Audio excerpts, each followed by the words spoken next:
දැන් මම මේ ඉන්නේ වර්තමානයේ සවැත් නුවර ජේතවනාරාමයේ හැටියට හඳුන්වන උතුම් පුණ්‍ය භූමියේ. ඒ කියන්නේ ගෞතම බුදුරජාණන් වහන්සේ උන්වහන්සේගේ බුද්ධ ජීවිතයේ වස් කාල 19ක් මේ සවැත් නුවර ජේතවනාරාමයේ වැඩ ඉන්නවා.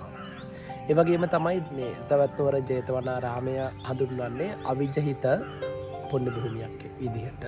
ඒ කියන්නේ දැන් මේ ලෝකේ බුදුවරු පහළ වෙනවා. අතීතයේ බුදුවරු පහළ වෙලා ඉඳලා තියෙනවා. ඒ වගේම අනාගතයේ තවත් බුදුවරුන් වහන්සේලා පහළ වෙනවා.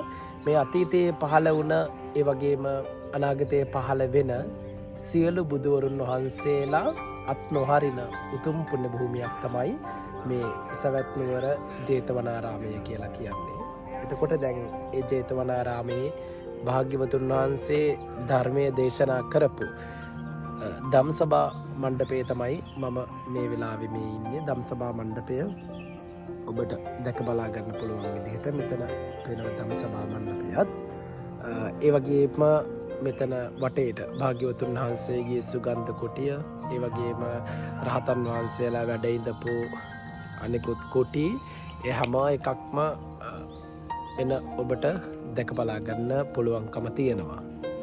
දැන් මේ භූමිය ගත්තාම, ඒ කියන්නේ මේ පුණ්‍ය භූමිය ගත්තාම මේකේ හැම තැනකම අපිට දකින්න හම්බ වෙන්නේ වන්දනාමාන කරන, භාවනා කරන, විවිධ ආගමික වතාවත්වල යෙදෙන ලෝකය පුරාම ඉන්න බෞද්ධ බැතිමතුන්. ඒ වගේම වෙනත් ආගමික වෙනත් ආගම්වල මිනිස්සුත් මේ ස්ථානයට එනවා. ඇවිල්ලා සමහරු දැක බලා ගන්නවා, සමහරු වන්දනා කරනවා.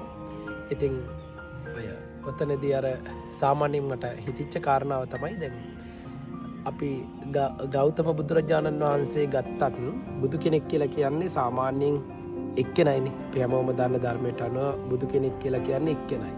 එතකොට බුදුරජාණන් වහන්සේගේ ධර්මය කියලා කියන්නේත්, උන්වහන්සේගේ දර්ශනය කියලා කියන්නේත් එකක්. මේ ලෝකෙට ඉදිරිපත් කරේ එකක්. හැබැයි දැන් මෙතන වන්දනා කරන මිනිස්සු දිහා බලනකොට එය හැමෝම එක්කෙනාට එක්කෙනා වෙනස්. දැන් මෙතන අපේ ලංකාවේ බෞද්ධ මිනිස්සු ඉන්නවා. ඒ වගේම කොරියන් අය, ජපන් අය, ටිබෙට් අය, තායිලන්තේ අය, මේ විදියට හැම රටකම වගේ බෞද්ධ අය ඉන්නවා. මහායාන කියනවා, තේරවාදී කියනවා. මේ හැම කෙනෙක්ම ඉන්නවා. හැබැයි මේ හැම කෙනාගේම ඒ වන්දනා කරන විදි එකකට එකක් වෙනස්. ඒගොල්ලෝ යෙදෙන ආගමික වතාවන් එකකට එකක් වෙනස්. එතකොට දැන් එක බුදු කෙනෙක් පහළ වෙලා එක බුදු කෙනෙක්ගේ ස්ථානයක් මේ මිනිස්සු කොහොමද එක විදිහට වන්දනා කරන්නේ? ඒකට හේතුව තමයි අපි කවුරුවත් හරියටම දකින්නේ බුදුරජාණන් වහන්සේව නෙමෙයි. අපි හරියටම තේරුම් ගන්න අරගෙන තියෙන්නේ බුදුරජාණන් වහන්සේගේම ධර්මයේ නෙමෙයි. ඒ කියන්නේ අපි හැමෝම බුදුරජාණන් වහන්සේව දකින්නේ අපි තුලින්. අපි හැමෝම ධර්මයේ දකින්නේ අපි තුලින්. ඒ කියන්නේ දැන් බුදුරජාණන් වහන්සේගේ බුදු පිළිමයක් ගත්තොත් මේ පිළිමේ ලෝකේ එක එක රටවල් වල තියෙන්නේ බුදු පිළිමේ ඒ රටවල් වල මිනිස්සුන්ගේ ස්වභාවයට.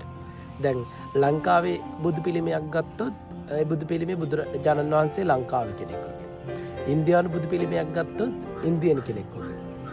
ජපන් බුදු පිළිමයක් ගත්තොත් ජපන් කෙනෙක් වගේ. හේතුව තමයි මිනිස්සු බුදුරජාණන් වහන්සේව දකින්නේ තමන් තුළින්, තමන් විදිහට දකින්නේ. එතකොට ඒ උන්වහන්සේ දේශනා කරලා තියෙන ධර්මයත් අපි දකින්නේ අපිට ඕනි විදිහට. අපේ කන් දෙකෙන් තමයි අපි ඒ ධර්මයත් අහන්නේ. ඒකෙදි වෙලා තියෙන්නේ අපි ධර්මයේ තියෙන තැනට ගිහිල්ලා නැහැ. අපි ඉන්න තැනට අපි ධර්මය අරගෙන තියෙනවා. ඕක නිසා තමයි දැන් අතීතයේ බුද්ධ කාලේ ගත්තත් ඒ ඉඳපු ගොඩක් මිනිස්සු බෞද්ධ ධර්මය කියන එකත් එක්ක, බුදුරජාණන් වහන්සේගේ ධර්මයත් එක්ක ඒගොල්ලෝ හින්දු සංස්කෘතිය එකතු කරගත්තා. එතකොට හින්දු සංස්කෘතිය ගෑවුන බෞද්ධ සංස්කෘතියක් නිර්මාණය වුණා. ඒකනේ දැන් ලංකාවෙත් වර්තමානයේ සිංහල බෞද්ධ කියලා කියන්නේ. හැබැයි සිංහල බෞද්ධත් නෙමෙයි බුදුරජාණන් වහන්සේ, හින්දු බෞද්ධත් නෙමෙයි. ඒකයි බුදුරජාණන් වහන්සේ එතනදී දේශනා කරන්නේ සිව් කුලයේම, ඒ කියන්නේ අතීතයේ තිබ්බ ප්‍රධාන වශයෙන්ම කුල හතරක්. ඒ කියන්නේ සතර දෙසින් ගලාගෙන එන ගංගාවන් මහ මුහුදට වැටුනහම එකම ලුණු රසයක් ගන්නවා වගේම මේ විවිධ කලින් විවිධ ආගම්වල විවිධ සංස්කෘතීන් වල විවිධ භාෂාවන් කතා කරපු ඒ සියලුම දෙනා බුදුරජාණන් වහන්සේගේ ශ්‍රාවක සංඝරත්නයට එකතු වුණාට පස්සේ ඒ හැම කෙනෙක්ම සංඝයා එහෙම නැත්නම් භික්ෂුව ශ්‍රාවකයන් කියන විදිහට එකම නමකින් තමයි හැඳින්වුවේ ඒ අතීතයේදී. එතකොට දැන් වර්තමානයේනේ අපිට දැන් ලෝකෙ ගත්තත් ප්‍රධාන ආගම් තියෙන්නේ 4ක් 5ක් ඒ වගේ ප්‍රමාණයක් නේ පොඩි ප්‍රමාණයක්. හැබැයි බුද්ධ කාලීනව මේ ಭಾರತයේ විතරක් තිබුණා ආගම් 60කට අධික ප්‍රමාණයක්. අපි දන්නේ මේ විදිහට. නමුත් ඊටත් වඩා ප්‍රමාණයක් තිබිලා තියෙනවා. හැබැයි හැම එකක්ම තියෙනකොට ඒ මොන ආගමේ හිටියත් මොන ශාස්ත්‍රුන් වහන්සේ යටතේ ඒ මොන ගුරුවරයෙක් යටතේ හිටියත් ඒ හැම කෙනෙක්වම ශ්‍රාවකයා කියන තැනදී තමයි භාග්‍යවතුන් වහන්සේ හඳුනගන්නේ. එතකොට එතනදී වෙලා තියෙන්නේ ලෝකයේම ඉන්නේ අර බෞද්ධ කියන අය ඔක්කොමලා එක්කෙනෙක්. ඒ අය දකින්නේ එක බුදු කෙනෙක්. අහන්නේ එක ධර්මයක්. එතකොට ඒක එච්චර සංකීර්ණ නෑ. හැබැයි වර්තමානයේ වෙනකොට මේක අපිට ගොඩාක් සංකීර්ණ වෙලා තියෙනවා. මහායාන ආගම්වල ඉන්න මහායාන මිනිස්සු ඒගොල්ලෝ යාළගේ ධර්මය ඒගොල්ලන්ගේ දර්ශනය හොඳයි කියන තැන.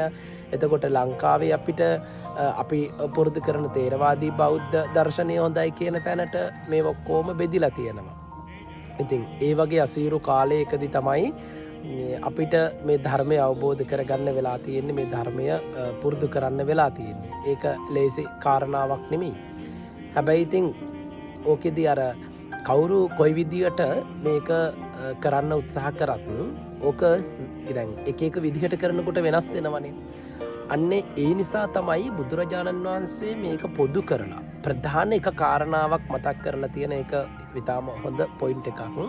බුදුරජාණන් වහන්සේ දේශනා කරන්නේ සියලු සංස්කාරක ධර්මයන් නැසෙනවා නොපමාව කුසල් ධර්මයන් රැස් කරන්න කියන කාරණාව. ඒ කියන්නේ කුසලය වර්ධනය කරන්න කියන කාරණාව. දැන් සියලු බුදුරුන්ගේ අනුශාසනාව බවට පත්වෙන්නෙත් අපි හිත දමනය කරගෙන කුසල් දියුණු කිරීමනේ.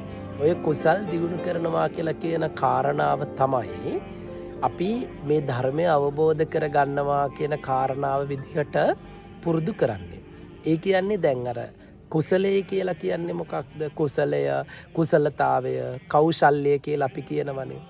මේ කෞශල්‍ය කියලා කියන්නේ හැකියාව. මොකක්ද හැකියාව?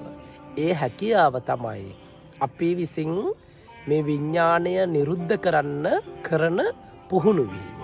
ඒ කියන්නේ දැන් මෙහෙමනේ. දැන් අපි මොනවාරි දෙයක් කරන්න ඇත්තටම අපිට හොඳ පුහුණුවක් තිබුණොත් එහෙම ඒක අපිට ගොඩාක් සාර්ථකව කරගන්න පුළුවන්. දැන් ඕක තමයි අපි මේ සංසාරයේ පුරාවටම පාරමිතා පුරනවා ඊළඟට භාවනා කරනවා පින් කරනවා කිය අපි හැම කෙනෙක්ම කරන්නේ. මෙන්න මේ කුසලතාවය දියුණු කරගන්න තමයි අපි හැම කෙනෙක්ම උත්සාහ කරන්නේ. ඒ කියන්නේ මේ ඔය කුසලතාවය දියුණු කරගන්නවා, මනස පුරුදු කරනවා, භාවනා කරනවා, හිත දියුණු කරනවා කියලා යොක්කෝගෙම අපි අදහස් කරන්නේ ඔය කාරණාව. ඉතින් ඔතන වැදගත් වෙන්නේ අපි අර විවිධ ආගම් වලින් විවිධ කෝණ වලින් විවිධ සංස්කෘතීන් එක්ක ඒ හැම දෙයක් එක්කම අපි බලන්නේ කොහොමද අපි මේක පුරුදු කරගන්නේ, කොහොමද අපි මේක දියුණු කරන්න කියන කාරණාව. ඕක පිළිබඳව දැන් හරියටම කතා කරන්න පුළුවන් බුදු කෙනෙක්ට. එහෙම නැත්නම් රහතන් වහන්සේ කෙනෙක්ට. එතකොට ඒ වෙනකන් අපි හැම කෙනෙක්ටම මේ පැහැදිලි උත්තරයක් දෙන්න බෑනේ. එක එක්කෙනා තම තමන්ගේ අවබෝධයේ මට්ටම හැටියට මේ විවිධ උත්තර දෙනවා. මේ විදිහට කරන්න ඕන, මේක මෙහෙම පුරුදු කරන්න ඕන කියලා. හැබැයි ඒක හොඳයි. ඔය හැමෝගෙම මේ අදහස් ටික උත්තර ටිකත් අරගෙන තමයි අපිට තව එකක් මොකක් හරි ගොඩනගා ගන්න වෙන්නේ. මොකද දැන් අතීතයේ වුණා නම් අපිට ඇත්තටම ඔය ප්‍රශ්නය ගිහින් ඔයක ගිහින් පැහැදිලිවම බුදුරජාණන් වහන්සේගෙන්ම අහන්න පුළුවන්. එහෙම අහපු අවස්ථාවක් තියෙනවා. ඒවට ලැබුණ පිළිතුරක් තියෙනවා. නමුත් ඉතින් දැන් ඇත්තම කතාව වර්තමානින් අපේ හිත ඕක හරියටම පිළිගන්නේ නැහනේ. අපි හිතනවා ඇත්තටම මේක ඇත්තද, මේක කොහොමද, මේක හරි උත්තරද කියලා. සමහර ඇවිල්ලා තන උත්තර ගැනත් හිතනවා. ඉතින් ඔබ මොකක්ද හිතන්නේ ගැන කියන්නේ අපිට ඉතින් මේක කතා කරගන්න තමයි තියෙන්නේ. එහෙම කිසිම මතයක් ඉදිරිපත් කරන්නවත් කිසිම මතයක් ගැන කියන්න මං කිසිම දෙයක් අදහස් කරන්නේ නෑ. අපිට ඔබ මොකක් වගේද හිතන්නේ සාමාන්‍යයෙන් අපි දැන් මේ ලෝකෙම මිනිස්සු ගත්තාම විවිධ රටවල් වල අය විවිධ ආගම් වල අය තමන්ගේ ආගමමයි හොඳ. එතකොට මේකමයි වටින්නේ මේ විදිහමයි බුදුරජාණන් වහන්සේ මේ විදිහමයි මගේ ශාස්ත්‍රුන් වහන්සේ මේකමයි ධර්මය කියලා විවිධ අය විවිධ දේවල් මේ ගැන කියනවා. එතකොට මේ ගැන ඔබ මොකක්ද හිතන්නේ? පොඩ්ඩක් කල්පනා කරලා බලන්න. ඇයි අපිට විවිධ විදිහට අපිට දැන් ලෝකෙම එක බුදු කෙනෙක් ගත්තාම එක දෙවි කෙනෙක් ගත්තාම ඇයි ලෝකෙ මිනිස්සු හැමෝටම එක එක විදිහට පේන්නේ? බුදුරජාණන් වහන්සේ ලෝකෙම ගත්තාම ඇයි ලෝකෙ පුරාම වෙනස් විදිහට ඉන්නේ? එකම විදිහකට ඇයි දකින්න නැත්තේ? මේ ගැන ඔබ මොකක්ද හිතන්නේ?